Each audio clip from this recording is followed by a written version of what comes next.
Hey guys, it's Alex and Dad from 7th Hour Films back again with Doctor Who. Last time on Doctor Who, we had The Curse of Fatal Death. What was that one about?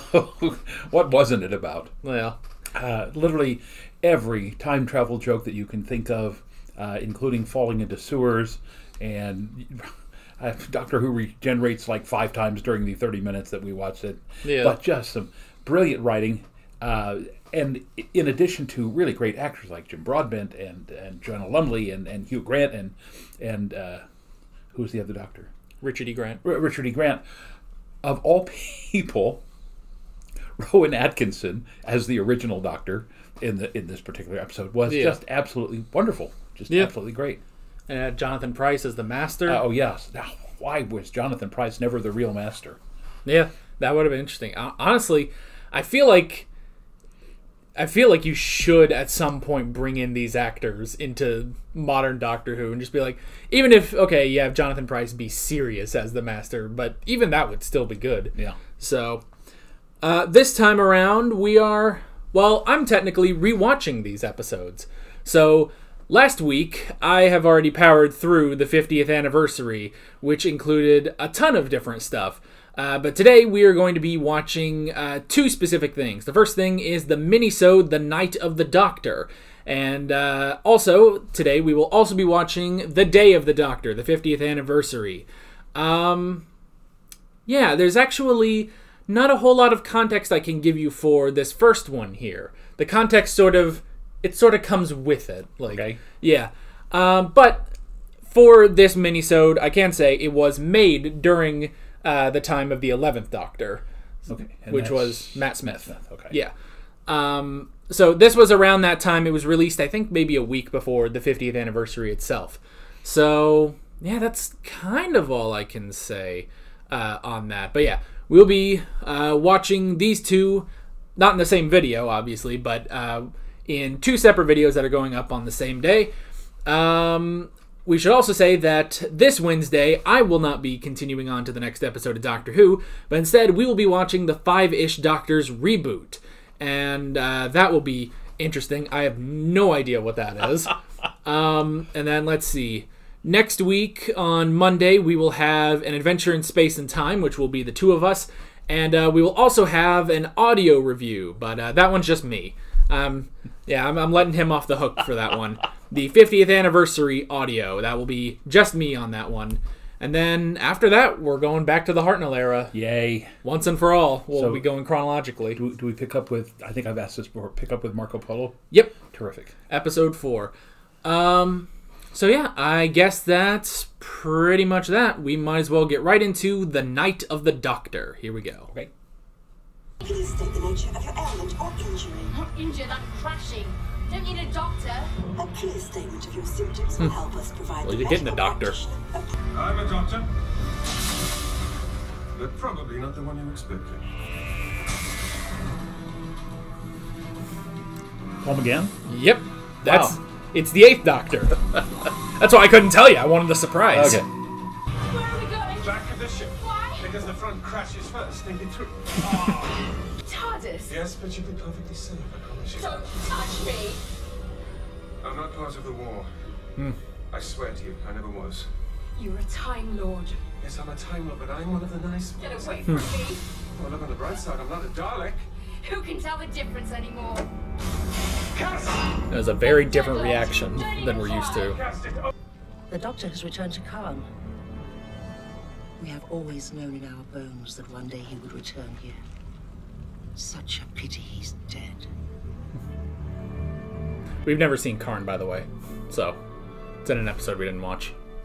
Keepers of the flame of utter boredom. Eternal life. That's the one. Mock as if you will, but our elixir can trigger your regeneration.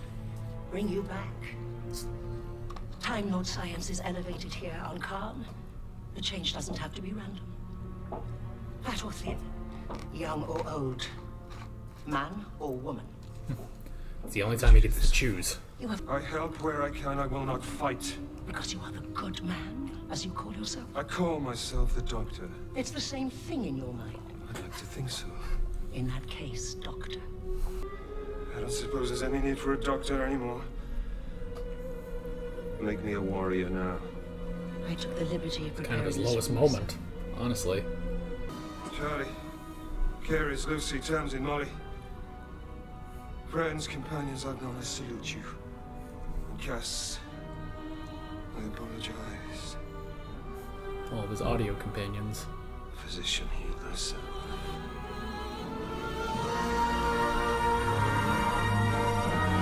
As the one thing they've never showed is how he regenerated.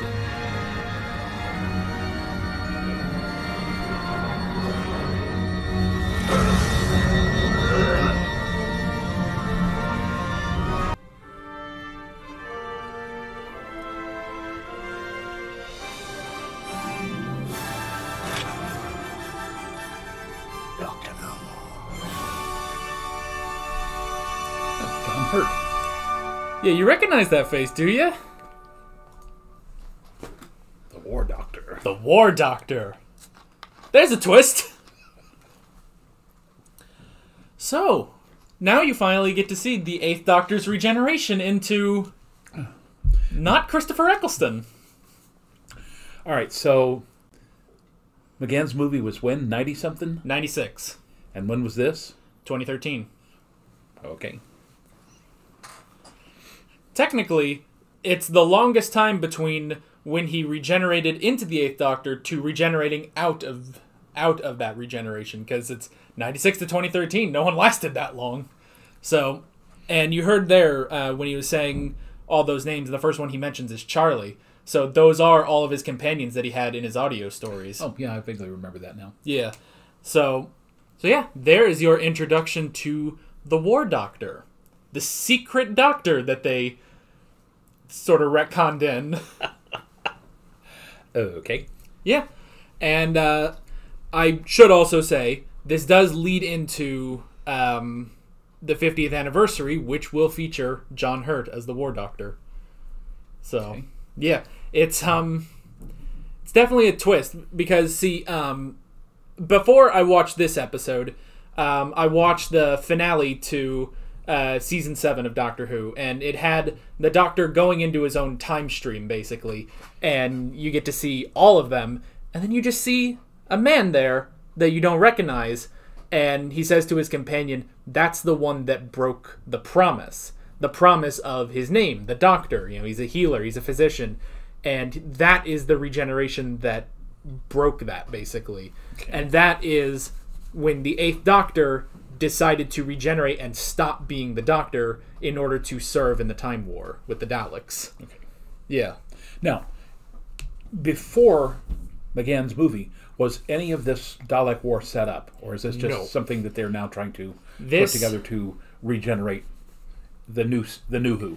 This is all from Eccleston onward. So they basically rationalized, like, okay, well, why was Doctor Who off the air for so long? Well, story-wise, the Doctor hasn't been around because he has been in a time war. And that's the thing, is they do bring it up, starting with Eccleston. From the first episode, they mentioned the Time War. So it's all a invention of new Doctor Who that they sort of retcon in there. Okay. So, yeah, that is the whole thing, is that they never planned for this in classic Doctor Who with McCoy or going into Paul McGann. So they were just going to make it just a normal Doctor Who show if it had continued.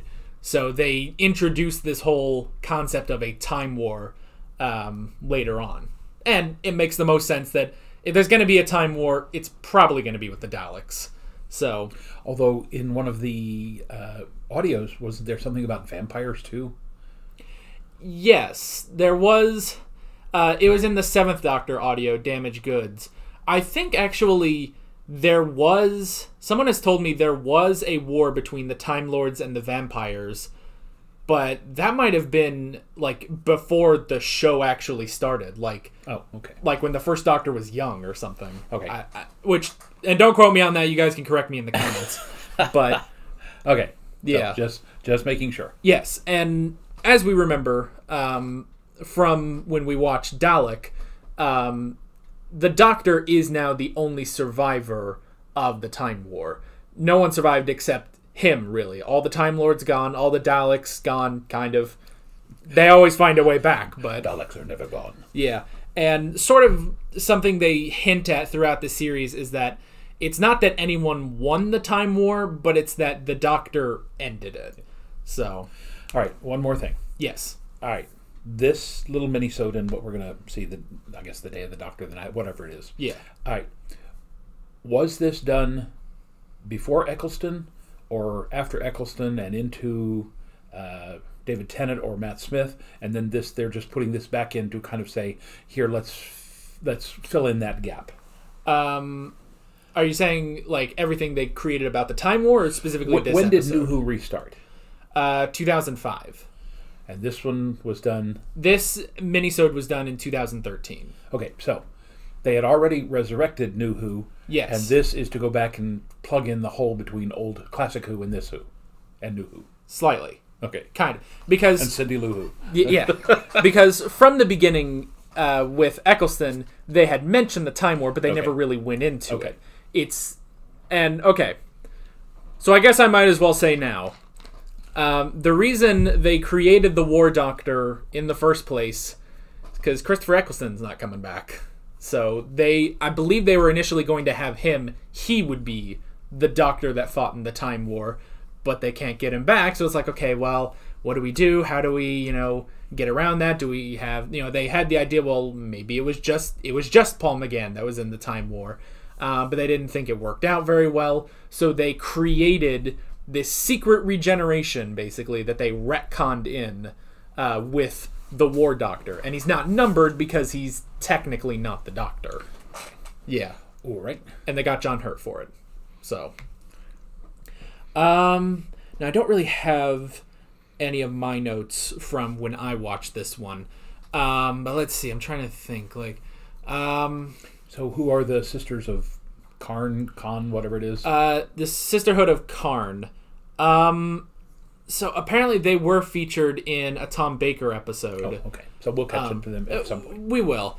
And some people have said that it's possible that they are former Time Lords. I don't think it's ever fully explained, because why would they have these elixirs that specifically work on Time Lord science and can figure out and purposely trigger a regeneration and the way that they want it, basically.